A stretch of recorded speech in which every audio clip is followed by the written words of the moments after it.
Basically Sundar ಅವರು ಹೆಂಗಿದ್ದ ಹುಡುಗ ಆಗಿದ್ರು? ತರ್ಲೇನಾ, ತುಂಟನಾ, ಇಲ್ಲ ತರ್ಲೆ ಅಂತ ಸೀರಿಯಸ್ಸಾ, ಸ್ಟೂಡಿಯಸ್ಸಾ? ಸ್ಟೂಡಿಯಸ್ ಅಲ್ಲ, ಅಲ್ಲ. ಬಟ್ ಒಂಥರ ಯಾವಾಗಲೂ ಕ್ಯೂರಿಯಾಸಿಟಿ ಇರುವ ಹುಡುಗ ಆಗಿದ್ದೆ ಅನ್ಸುತ್ತೆ ನಾನು. ಯಾವತ್ತೂ ಮನೆಗೆ ಗಿಂಪ್ಲೇಂಟ್ ಎಲ್ಲ ತರುವಷ್ಟು ತರಲೆ ಆ ಥರದ್ದೆಲ್ಲ ಇಲ್ಲ.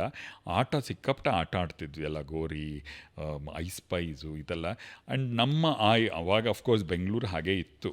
ನಮ್ಮನೆ ಲಾಲ್ಬಾಗಿಗೆ ತುಂಬ ಹತ್ತಿರ. ಸೊ ಬೇಸಿಗೆ ರಜೆ ಬರ್ತಿ ಲಾಲ್ಬಾಗಲ್ಲೇ ಕಳೆದಿರೋದು ನಾವು. ಅಲ್ಲಿ ಐಸ್ ಪೈಸ್ ಆಡೋಕ್ಕೆ ಹೋಗ್ಬಿಟ್ರೆ ಬೆಳಗ್ಗೆ ಸಂಜೆವರೆಗೂ ಬರ್ತಿರ್ಲಿಲ್ಲ ವಾಪಸ್ಸು.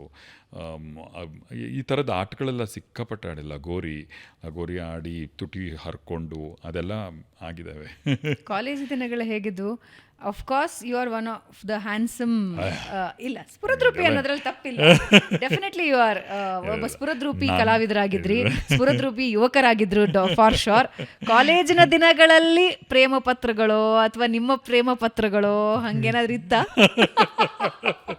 ವೀಣಾ ಅವರು ವೀಣಾ ಅವ್ರು ನೋಡಲ್ಲ ಅಂತ ಅನ್ಕೋತೀನಿ. ನೋಡ್ಲಿ ಪರವಾಗಿಲ್ಲ, ಹೇಗೆ ಗೊತ್ತಿಲ್ಲದೆ ಇರೋದು ಏನೂ ಇಲ್ಲ.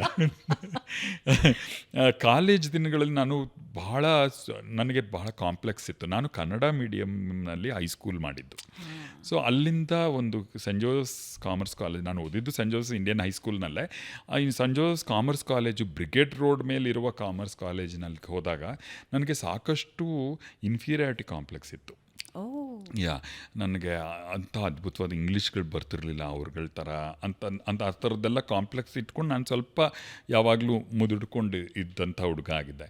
ಸೊ ನನಗೆ ಅದಕ್ಕೆ ಬಹುಶಃ ಕನ್ನಡ ಕ್ಲಾಸಸ್ನಲ್ಲಿ ಒಂಥರ ಓಪನ್ ಅಪ್ ಆಗೋಕ್ಕೆ, ಒಂದು ರೆಕ್ಕೆ ಬಿಚ್ಚೋಕ್ಕೆ ಎಲ್ಲ ಅನುಕೂಲವಾದಂಥ ವೇದಿಕೆ ಆಗಿತ್ತು ಕನ್ನಡ ಸಂಘ.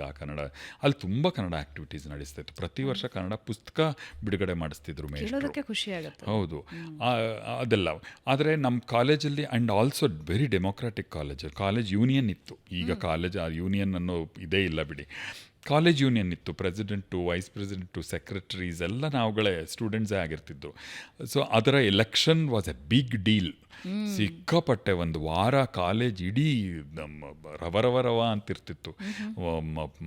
ಏನು ಅವ್ರ ಕ್ಯಾನ್ವಾಸಿಗೆ ಹೋಗೋದೇನು, ಅವ್ರ ಪ್ರಚಾರಗಳು, ಯಾರ ಪರ ನಿಂತಿದ್ದೀವಿ, ಅವ್ರ ಪರ ನಿಂತಿದ್ದೀವಿ ಅಂತ ಈ ಕಡೆ ಲಡಾಯಿಗಳು, ಅದೆಲ್ಲ ಬಹಳಷ್ಟು ನಡೆದಿತ್ತು. ಇನ್ವಾಲ್ವ್ಮೆಂಟ್ ಇತ್ತು. ಇತ್ತು. ನಾನು ಅಂದರೆ ಆಮೇಲೆ ಡಿಗ್ರಿಗೆ ಬರೋ ಹೊತ್ತಿಗೆ ನಾನು ಸ್ವಲ್ಪ ಐ ಹ್ಯಾಡ್ ಓಪನ್ಡ್ ಅಪ್. ನಾನು ಕನ್ನಡ ಸಂಘದಲ್ಲಿ ಸೆಕ್ರೆಟರಿ, ಪ್ರೆಸಿಡೆಂಟು, ಈ ಥರದ ವೈಸ್ ಪ್ರೆಸಿಡೆಂಟ್ ತನಕನೂ ಎಲ್ಲ ಪೋಸ್ಟ್ಗಳಲ್ಲೂ ಇದ್ದವನು. ಸೊ ಆ ಎಲ್ಲ ವಾತಾವರಣ had given me A lot of confidence ಆ ಕಾಲೇಜಲ್ಲಿ. ಮತ್ತು ಎಲ್ಲ ವಿಚಾರಗಳಲ್ಲೂ ಸ್ಟೂಡೆಂಟ್ಸ್ ಯೂನಿಯನ್ನವರ ಒಪ್ಪಿಗೆ ಇಲ್ಲದೆ ಕಾಲೇಜ್ ಏನೂ ಮಾಡೋಕ್ಕಾಗ್ತಿರ್ಲಿಲ್ಲ. ಒಂದು ಕಲ್ಚರಲ್ ಆ್ಯಕ್ಟಿವಿಟೀಸ್ ಇರ್ಬೋದು, ಸ್ಪೋರ್ಟ್ಸ್ ಡೇ ಇರ್ಬೋದು, ಎಲ್ಲದಕ್ಕೂ president of that students union had all the powers. So ಅವ್ರನ್ನೆಲ್ಲ ಒಟ್ಟಿಗೆ ಕೂರಿಸ್ಕೊಂಡೆ ಮೀಟಿಂಗ್ ಮಾಡ್ತಾ ಇದ್ದಿದ್ದು. So that was the kind of ಇದು, ಏನು ಮಾಡೋಣಪ್ಪ ಈಗ ಅಂತೆಲ್ಲ. ಆ್ಯಂಡ್ ನಮ್ಮ ಮೇಷ್ಟ್ರುಗಳೆಲ್ಲ ನಮ್ಮನ್ನು ಬಹಳ ಅಂದರೆ ಫ್ರೆಂಡ್ಸ್ ಥರವೇ, ಅಂದರೆ ಅವ್ರ ಸಮವೇ ನೋಡ್ತಾ ಇದ್ರು ನಮ್ಮನ್ನ. ಮೇಷ್ಟ್ರಂತೂ HSV ಅವರಂತೂ ನಮ್ಮನ್ನ ಯಾವತ್ತೂ ಹೋಗೋಬಾರೋ ಅಂತ ಕೂಡ ಅಂದಿದ್ದಿಲ್ಲ, ಹೋಗಿ ಬನ್ನಿ ಅಂತಲೇ ಕರಿತಿದ್ದಿದ್ದು ಕಡೆವರೆಗೂ ಹಾಗೇನೆ ಅವರು. ಸೊ ಅಷ್ಟರ ಮಟ್ಟಿಗಿನ ಮೆಚ್ಯೂರಿಟಿ ಇದ್ದ ವಾತಾವರಣ ಅದು ಕಾಲೇಜಲ್ಲಿ. So that was a very big boon ನನಗೆ. ಈ ಕನ್ನಡ ಟು ಇಂಗ್ಲಿಷ್ ಆ ಟ್ರಾನ್ಸಿಷನ್ ಇರುತ್ತಲ್ಲ, ಅಂದರೆ ಒಂದು ಮಾಧ್ಯಮದಿಂದ ಇನ್ನೊಂದು ಮಾಧ್ಯಮಕ್ಕೆ ಎಂಟರ್ ಆಗೋದು ಇವತ್ತಿಗೂ ಇಟ್ಸ್ ಅ ಬಿಗ್ ಸ್ಟ್ರಗಲ್, ತುಂಬಾ ದೊಡ್ಡ ಸ್ಟ್ರಗಲ್. ಅಂದರೆ ಯಾರು 10ನೇ ಕ್ಲಾಸಿನವರೆಗೆ ಕನ್ನಡ ಮಾಧ್ಯಮದಲ್ಲಿ ಇಲ್ಲ, ಬಟ್ ನಂದು ವಿಚಿತ್ರ ಅಂದರೆ 7th ವರೆಗೂ ಇಂಗ್ಲೀಷ್ ಓದಿದ್ದೆ. 8th 9th 10th ಮಾತ್ರ ಕನ್ನಡ ಮಾಡಿದೆ. ಅಯ್ಯೋ, ಅದೊಂದು ದೊಡ್ಡ ಕತೆ ಅದು. ನಾನು ಸೆಂಟ್ ಜೋಸೆಫ್ ಇಂಡಿಯನ್ ಹೈಸ್ಕೂಲಿಗೆ ಅಪ್ಲೈ ಮಾಡಿದೆ, ಎಂಟ್ರೆನ್ಸ್ ಟೆಸ್ಟ್ ಬರೆದೆ, ಎಂಟ್ರೆನ್ಸ್ ಟೆಸ್ಟಲ್ಲಿ ಪಾಸ್ ಆದೆ. ಸೊ ಎಂಟ್ರೆನ್ಸ್ ಟೆಸ್ಟ್ ಪಾಸ್ ಆದ ಕೂಡಲೇ ನನಗೆ ಸೀಟ್ ಸಿಕ್ಕಿದೆ ಅಂದ್ಕೊಂಡು ನಮ್ಮ ಅಣ್ಣ, ಆಗದೇವಣ್ಣನ ಬಿಜಾಪುರ್ನಲ್ಲಿದ್ದರು, ಆಲ್ಮಟ್ಟಿ ಅಂತ ಒಂದು ಡ್ಯಾಮ್ ಸೈಟಲ್ಲಿ ವಾಸ್ ಎನ್ ಎಂಜಿನಿಯರ್. ಆಗಷ್ಟೇ ನಮ್ಮ ಅತ್ತಿಗೆ ಎಲ್ಲ ಇದ್ದರು. ನನಗೆ ನಮ್ಮ ಅತ್ತಿಗೆ ಅಂದರೆ ಒಂದು ದೇವತೆ ಥರ, ಅಂದರೆ ನಮ್ಮ ಮನೆಗೆ ಬರೀ ಗಂಡ್ಮಕ್ಳು ಸಾಮ್ರಾಜ್ಯ ಅಲ್ಲ. ಸೊ ಹೊಟ್ಟೋಗಿದ್ದೆ ನಾನು ನಮ್ಮ ಅಣ್ಣನ ಮನೆಗೆ. ಸಿಕ್ಕಿದೆ ಸೀಟು ಅಂತ, ಬೇರೆ ಸ್ಕೂಲ್ಗೂ ಅಪ್ಲೈ ಮಾಡಿಲ್ಲ, ಎಲ್ಲ ಹೋಗಿದ್ದೀನಿ. ವಾಪಸ್ ಬಂದರೆ ಸೀಟೇ ಇಲ್ಲ, ಯಾಕೆಂದರೆ ನಾನು ಇಂಟರ್ವ್ಯೂ ಅಟೆಂಡ್ ಮಾಡಬೇಕಿತ್ತು. All the selected candidates interview attend ಮಾಡಿದ್ಮೇಲೆ ಅಡ್ಮಿಷನ್ ಅಂತ ಕೊಡ್ತೇನೆ. ನನಗೆ ಗೊತ್ತೇ ಇಲ್ಲ ಆ ಪ್ರೋಸೆಸ್ಸು. ಹೊಟ್ಟೋಗಿದ್ದೆ, ಸೀಟೇ ಇಲ್ಲ.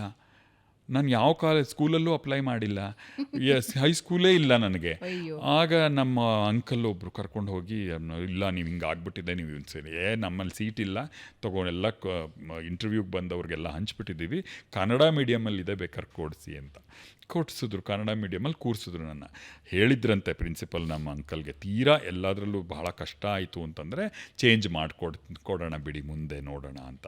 ನಾನು ಭಾಳ ಕಷ್ಟಪಟ್ಟು ಟೆಸ್ಟಲ್ಲಿ ಎಲ್ಲದರಲ್ಲೂ ಪಾಸಿಂಗ್ ಅಂದರೆ ಜಸ್ಟ್ ಪಾಸ್ ಮಾರ್ಕ್ಸ್ ತೊಗೊಂಬಿಟ್ಟಿದೆ. ಪಾಸ್ ಆಗಿದ್ದನ್ನೆಲ್ಲ ಮುಂದುವರಿಲಿ ಬಿಡಿ ಅಂತ ಬಿಟ್ಬಿಟ್ಟು.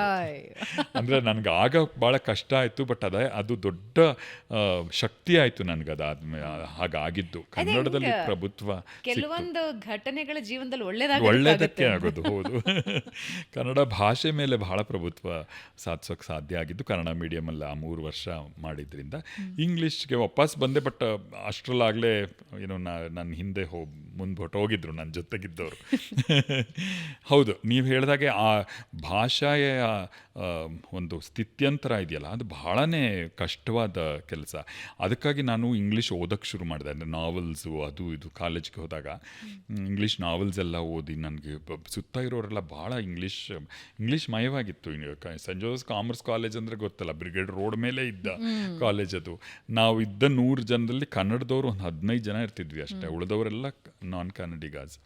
ಸೊ ಅವ್ರ ಜೊತೆ ಮಾತಾಡಲಿಕ್ಕಾಗಲಿ ಅವ್ರ ಜೊತೆ ಬೆರೆಯೋದಕ್ಕಾಗಲಿ ಎಲ್ಲ ಬೇಕಾಗಿದ್ದಿದ್ದು ಭಾಳ ದೊಡ್ಡ ಇಂಗ್ಲೀಷ್ ಬೇಕಾಗ್ತಿತ್ತು. ಅದಕ್ಕೆ ನಾನು ಆಗ ಓದೋಕ್ಕೆ ಶುರು ಮಾಡಿದೆ. ಗ್ರ್ಯಾಮ್ ಗ್ರೀನು ಅದು ಇದು ಅಂತ ಪುಸ್ತಕಗಳು. ಕಷ್ಟ ಆಗ್ತಿತ್ತು, ನಾನು ಏನೂ ಅರ್ಥ ಆಗ್ತಿರಲಿಲ್ಲ. ನಾವೆಲ್ಲ ಮುಗ್ದೋಗ್ತಿತ್ತು, ಮುಗ್ದೋಗ್ತಿದ್ರು, ಕತೆ ಏನು ಅಂತ ಗೊತ್ತಿರ್ತಿರ್ಲಿಲ್ಲ. ಆದರೂ ಓದೋದನ್ನು ಬಿಡದೆ ಐ ಸ್ಟಾರ್ಟೆಡ್ ರೀಡಿಂಗ್. ಬಟ್ ಒಂದೇನಂದರೆ ಈಗಿನ ಮಕ್ಕಳಿಗೆ ಒಂದು ಪ್ಲಸ್ ಬೂನ್ ಏನು ಸಿಕ್ಕಿದೆ ಅಂತ ಹೇಳಿದ್ರೆ, ಇವತ್ತು ಗೂಗಲ್ ಟ್ರಾನ್ಸ್ಲೇಷನ್ ಇದೆ, ಬೇಕಾದಷ್ಟು ಅವ್ರಿಗೆ ಬೇಕಾಗಿರೋ ಎಕ್ವಿಪ್ಮೆಂಟ್ಸ್ ಇದೆ. ಆಗ ಒಂದು ಡಿಕ್ಷನರಿ ಒಂದು ಬಿಟ್ಟರೆ ಏನೂ ಇರ್ತಿರ್ಲಿಲ್ಲ. ಡಿಕ್ಷನರಿ ಅಂತೂ ನಾವೆಲ್ಲರೂ ಒಂದೊಂದು ಡಿಕ್ಷನರಿ ಇಟ್ಕೊಂಡೇ ಇರಬೇಕಿತ್ತು. That was compulsory.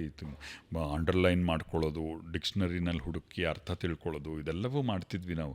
ಈಗ ಅವೆಲ್ಲ ಎಷ್ಟು ಅಂದರೆ ನಿರರ್ಥಕ ಸರ್ಕಸ್ಗಳವೆಲ್ಲ. ಆ ಕಾಲಕ್ಕೆ ಅದು ನಿರರ್ಥಕ ಅನಿಸ್ಬೋದು.